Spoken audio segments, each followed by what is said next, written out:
not only do we get the season debut, but we also get the 450 debut for Jordan Smith on the Triumph. Now, obviously, he made the decision to go to the Premier class last year during the SMX playoffs, but due to a injury in his shoulder that required surgery, he's been out for the first several rounds of the year. Now, who knows? I mean, he was on the 250 for a very long time, and moving up to the big boy class, we'll see where he falls. Obviously, the experiment while he was out with Austin Forkner has not gone exactly great for them, or for Austin for that point.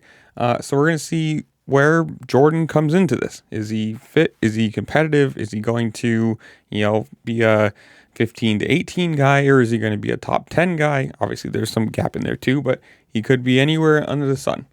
Obviously, we don't know. This weekend, Arlington being the Military Appreciation Weekend, we're also starting the East Coast, and that means Jalek Swoll will also be making his season debut for them, and it's going to be interesting. I mean, does he come in? Is he fast, competitive? Is he, right up there, or is he kind of just who knows? I guess we have to wait and see. But from my side of things, from the fan side of things, I guess you can say it's interesting. It's exciting because this is a factory team, factory sponsors, the big money kind of side of things. Obviously, you gotta love the privateer guys for putting their own money into this and putting their own time and effort. But when you have more factory guys who should be, expectation wise, running up towards the top 10 podiums, this is only good for the sport. It's the more factory rides you have, the more competitive, quote unquote, competitive guys you have, means better racing, better viewership, or better product for, the fans, people watching the TV broadcast, whatever.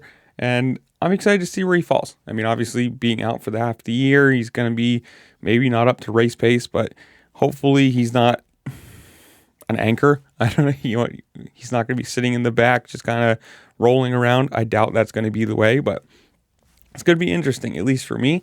I'm excited to see it. Obviously, Arlington's always a good race. Military appreciation races are always cool. See what they do with the bikes for a graphics kit, or what kind of gear he's wearing is going to be interesting.